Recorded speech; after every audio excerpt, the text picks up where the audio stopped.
We finally found the answer to the Roy Orbison mystery, and it's not good. Roy Orbison was born in Vernon, Texas, on April 23, 1936. His full name is Roy Kelton Orbison. Early in life, Orbison had to deal with difficulties and stick with things. Roy grew up in a working-class home near the end of the Great Depression.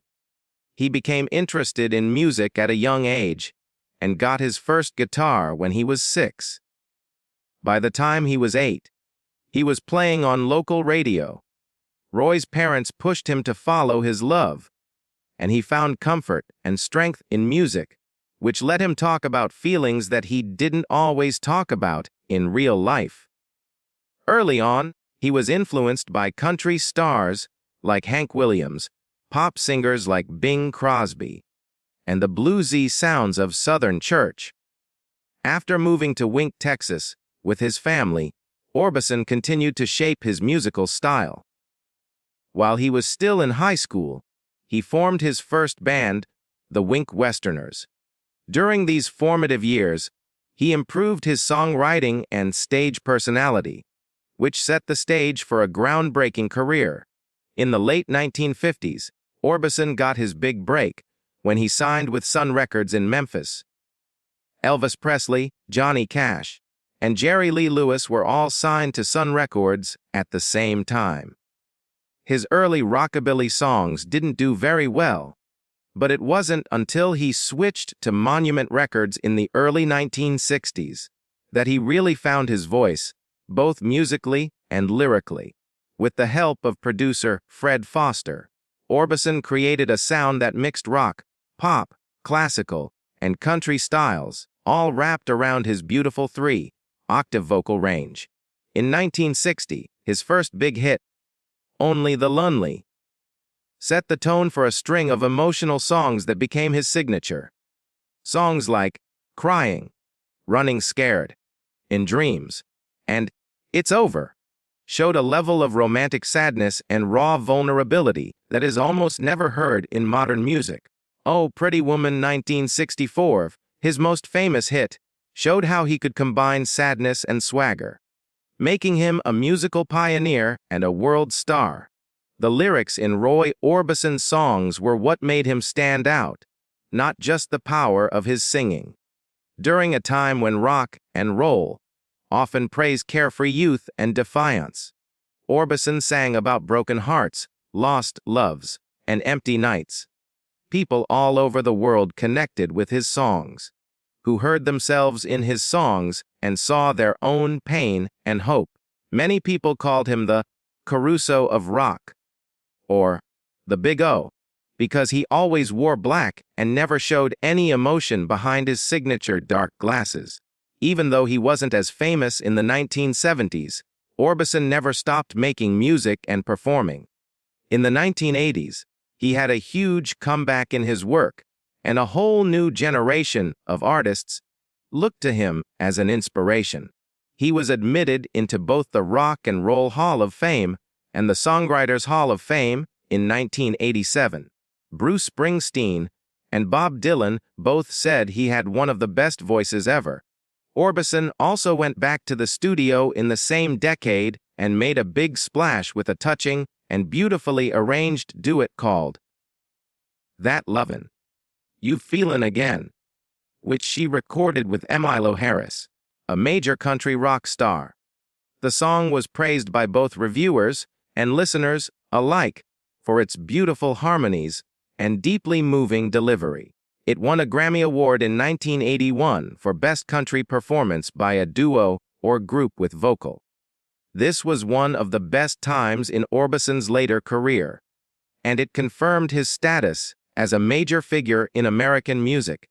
The award was especially important to him because it showed that he had successfully moved into modern styles, while still staying true to the heartbreaking romanticism that had made his earlier work famous. Even more people became interested in Orbison again in the late 1980s, when he joined the Traveling Wilburys, one of the most famous rock supergroups of all time. This unexpected and star-studded project brought together Orbison, Tom Petty, Bob Dylan, George Harrison, Jeff Lynne, and some of the biggest names in rock history. The musicians almost formed the group by mistake when they got together to record a B-side for Harrison and found that they worked really well together. Orbison joined the group under the name Lefty Wilbury as a joke about his musical roots and his hero, Lefty Frizzell. Traveling Wilburys Volume 1-1, their first album, came out in 1988 and was a huge hit with both critics and fans. It got great reviews and raised Orbison's image around the world. His work on the band's harmonies and songs gave the sound more depth and warmth, and his singing on songs like Handle with Care reminded everyone of how great he was as a singer. That same year, Orbison was officially honored for his huge contributions to the music world by being inducted into the Rock and Roll Hall of Fame, which is one of the highest honors in the business. In his acceptance statement, Bruce Springsteen, who had often said that Orbison was one of his biggest influences, praised the singer's unique voice and called it the voice of heartbreak. The award not only recognized Orbison's important role in shaping the history of rock and pop music, but it also cemented his reputation as one of the most emotionally powerful and creative artists in the genre. Even though Orbison had many personal and business problems throughout his life, he was at the top of his game in his last few years. Orbison died in December 1988, but his impact was still felt and honored for a long time afterward. A deluxe version of his last studio album, Mystery Girl, came out in 2014 to mark the album's 25th anniversary. A tape called The Way Is Love, that had never been heard before, was one of the most moving and important additions. This track was made even more moving by the fact that Orbison's sons Wesley, Roy Jr., and Alex helped finish it using the original voice recording of their father. It was polished and hauntingly beautiful thanks to the help of director John Carter, Cash, and Jeff Lynne. It connected the past and the present, father and son, legacy and future. Fans got a new look at Orbison's art when The Way Is Love was added. It was also a sweet reminder of how timeless his music is. Roy Orbison married his high school love, Claudette Frady, when he was 21 years old. Claudette was 16 years old and stunned everyone with her beauty. Their fast, growing love had grown quickly, and even though they were different ages and Orbison's business was just starting to take off, he was deeply in love. Claudette became Roy's muse and inspired many of the pieces he would write later. Their relationship had both fire and trouble, like many young love stories do. In spite of this, they started to build a life together. They had 3 sons: Roy Dwayne Orbison, born in 1958, Anthony King Orbison, born in 1962, and Wesley Orbison, born in 1965. Roy loved his family and was proud to be a dad, even though his job required him to be away a lot for trips and recording sessions. In June 1966, and Claudette was killed in a motorbike accident in Gallatin, Tennessee. This was a terrible tragedy for the Orbison family, Roy, and she had just gotten back together after being apart for a while, and her sudden death broke his heart. When Claudette died, it left a big hole in Orbison's life, both personally and artistically. The death of his wife not only broke his heart, but it also shook up the security he had built at home while his fame was going through the roof. His eerie song Claudette would later become a memorial to her death. It was originally written to honor her beauty and vitality, but over the years it took on a very sad tone. Just 2 years later, as if one terrible tragedy wasn't enough, fate struck another cruel blow. Roy's 2 oldest boys, Roy Dwayne and Anthony King, died in a house fire in Hendersonville, Tennessee, In September 1968, Roy was performing in England at the time. The fire destroyed the whole house. Roy's youngest son, Wesley, was living with his grandparents at the time and was able to escape, but the deaths of his other two children were very hard to bear. It's hard to imagine the heartbreak.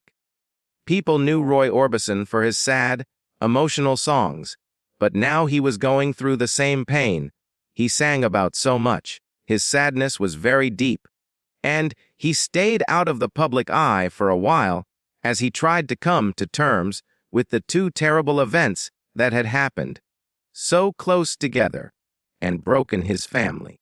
In the middle of all this sadness, Roy Orbison met Barbara Jacobs, a German-born music producer, while he was in the UK on a business trip. Their link happened right away, and Roy felt deeply healed. They got married on March 25, 1969, which was a big event in his life. Barbara became a stable and caring person in his life. Not only did she give him emotional support, but she also helped him with his work, especially in the later years.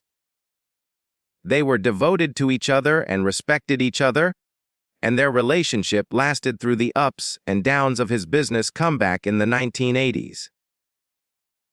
Roy and Barbara had two sons together. Roy Kelton Orbison Jr., born in 1970, would later work in the music business like his father, and Alexander Alex Orbison, born in 1975, would also become successful in the music business and help keep his father's legacy alive after he died. Barbara stayed by Roy's side until he died too soon in 1988. Later, she spent the rest of her life making sure that his music and memory would live on by overseeing releases after his death, controlling his estate, and making sure that everyone would never forget the man with the dark sunglasses and the high, operatic voice. Roy Orbison's personal life was full of love, loss, strength, and leaving a memory, even through all of his problems. A sad story that will stay with you as long as the songs he left behind. Roy Orbison had one of the most mysterious and hauntingly beautiful sounds in rock and roll history. For decades, his fans have been confused by the strange contradictions in his life. Many bad things happened to him, and even though he was famous, he seemed like a ghost. He wore dark sunglasses on stage and had jet black hair. His voice soared across octaves and was filled with raw emotional vulnerability. Orbison looked like an open wound that was hidden in plain sight. But there was always a sense of mystery around him, his personal problems, and especially the deep sadness that seemed to come from his music.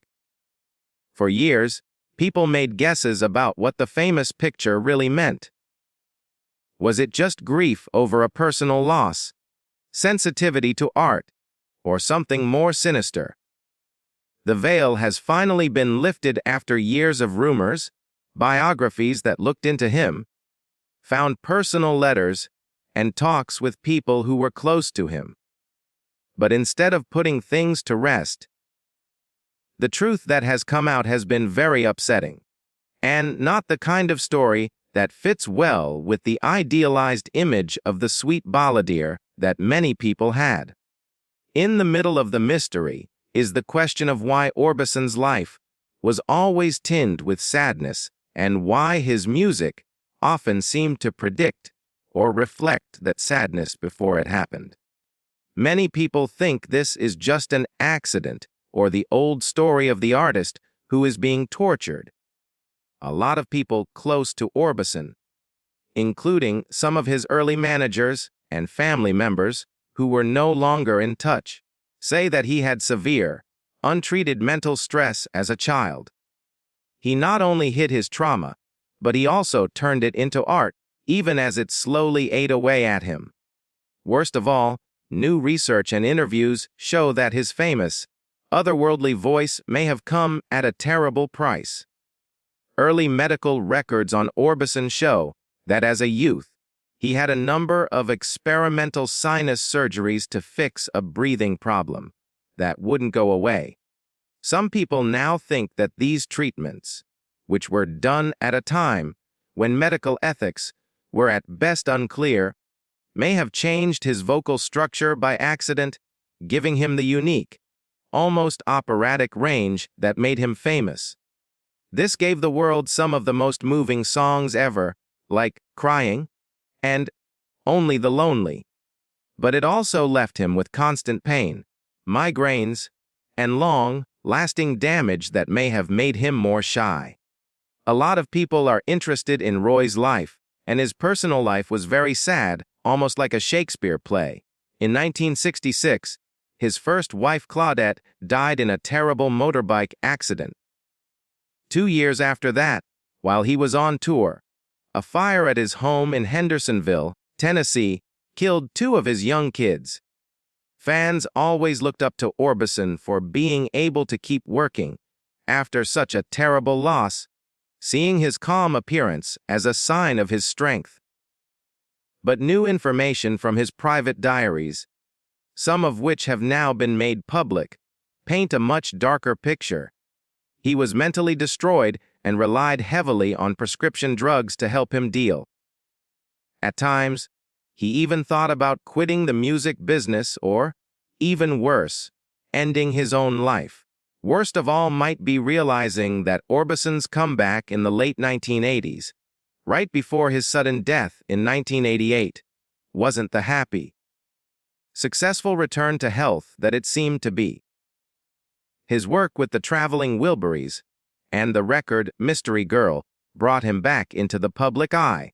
But people who knew him well now say that he was very tired, had heart problems that weren't getting better, and was still dealing with the long-term effects of stress and grief. Even though he was happy to be in public and getting praise from critics again, Orbison knew he was living on borrowed time.